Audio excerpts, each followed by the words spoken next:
은혜로우신 하나님, 먼저 하나님의 나라를 생각하고 또 귀하게 여기는 신앙의 성숙함이 있기를 원합니다.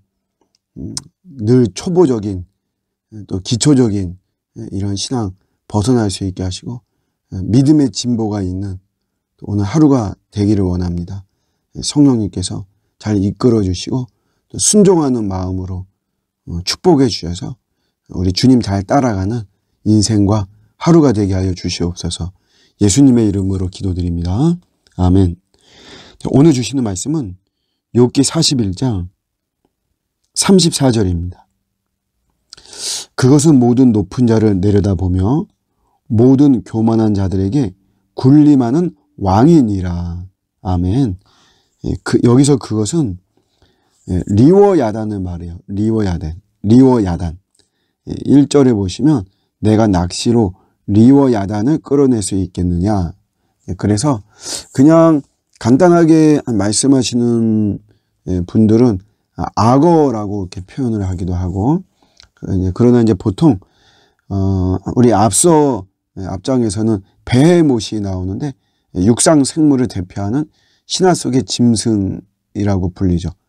거기에 반면에 리워야단은 해상 생물을 또 이렇게 대표하고 바다를 지배한다고 여기던 괴물 같은 존재를 리워야단이라고 말합니다.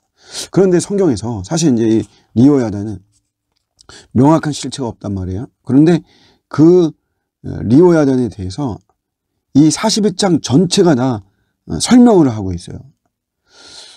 이거 참 대단한 거죠. 이 리워야단이라고 하는 존재에 대해서 이 성격과 성질과 특성에 대해서 이렇게 성경 한 장을 다 이렇게 할애를 하죠. 근데 이게 어떤 느낌이냐면 마치 제국의 느낌이에요. 어떤 파워가 강력한 제국. 제가 요즘 우리 주일 말씀 다니엘서를 하고 있고, 그 다음에 또 요한계시록에서도 결국 제국에 대한 이야기, 제국의 몰락, 제국의 파워. 하여튼 참 쉽게 무너지지 않을 것만 같은 엄청난 파워를 가지고 자기 마음대로 행하는 이런 제국의 느낌이에요. 이 리워야단이라고 하는 것이. 그러나 그 리워야단, 그 모든 교만한 자들에게 군림하는 왕과 같다고 이렇게 이야기하죠. 그러니까 제국의 어떤 이런 느낌이고, 리워야단은 굉장히 파워가 있는 이런 존재죠. 그런데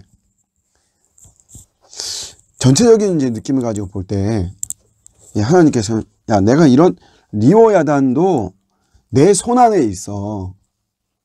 지금 그런 느낌이란 말이에요. 그런데 이제 저는 이 묵상을 하면서 이런 이제 묵상이에요.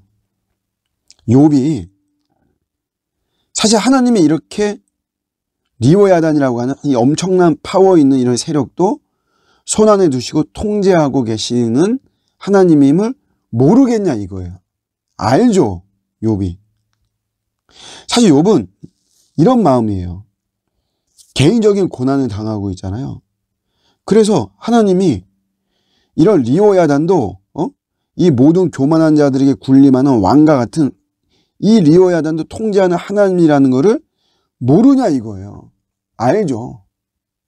하나님, 제가 하나님이 그렇게 강력하다는 걸 제가 왜 모르겠어요. 제가 원하는 거는 제 이 고난만 해결해 주십시오 라고 하는 게 이게 욥의 마음이겠죠.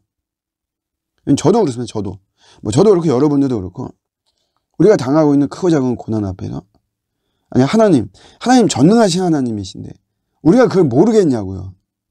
내가 압니다. 그거를. 제가 원하는 거는 내 이 원통함, 내 이 아픔, 내 이 문제, 내 지금 이 어려움 이것만 해결해 주세요. 사실 우리가 원하는 것은 그거잖아요. 하나님이 전능하시다는 것을 우리가 왜 모르겠습니까?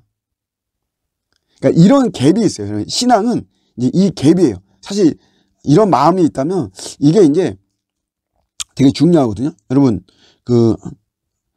내 문제만 해결해 주세요. 이거하고 하나님은 지금 욥의 문제를 막 해결해 주시는 게 아니잖아요. 그런 것처럼 내 문제를 해결해 주시지 않으면서 하나님은 계속 우리에게 메시지를 주는 거는 내가 전능한 하나님이야. 내가 전능한 하나님입니다. 우리는 누가 그걸 모르냐고요. 근데 아니까 내 이 문제만 해결해 주십시오. 제가 전능하신 하나님이심을 제가 알아요. 제가 더 높입니다. 경배합니다. 근데 지금 이 문제가 좀 저는 괴로우니 제 문제를 해결해 주세요. 지금 사실 우리는 이 갭이거든요. 이 갭에서 우리가 어떻게 나오느냐. 그게 신앙입니다. 신앙. 갭이 어떻게 줄어드느냐. 이게 신앙의 진보죠. 이게 믿음의 진보예요.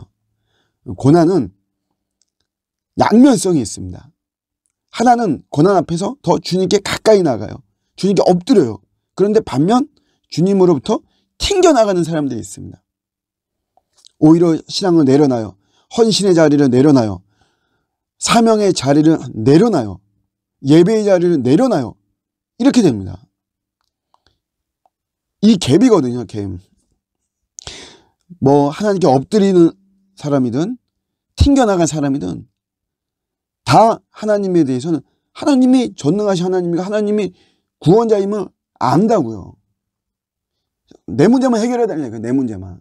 근데 그게 되어지지 않는 이 갭이 있고, 이 갭. 이 갭이 어떻게 줄어드느냐. 이 갭에서 전능하신 하나님임을 내가 어떻게 더 신뢰하느냐. 여기서 이 갭이 줄어드는 것이고, 이게 믿음의 진보인 거죠. 우리가 전능하신 하나님 다 안단 말이에요. 내 문제만 해결해 주면 돼요. 그러나 이 갭 앞에서 우리가 튕겨나가지 않고 더 하나님께 엎드리면서 이 갭이 줄어드는 거예요. 그때 우리가 말로 표현할 수 없는 하나님의 은혜라는 것을 체험하게 됩니다. 내 삶에 아무 일이 안 일어날 수도 있어요. 내 문제가 여전히 해결이 안 될 수도 있습니다. 그런데 내 입에서는 하나님을 인정하고 하나님을 높이고 경배하는 이런 놀라운 변화가 생기는 거죠.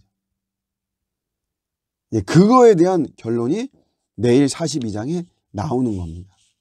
오늘도 우리 고난 앞에서 더 주님께 가까이 나아가는 저와 여러분들 되시기를 우리 주님의 이름으로 축복합니다. 아멘.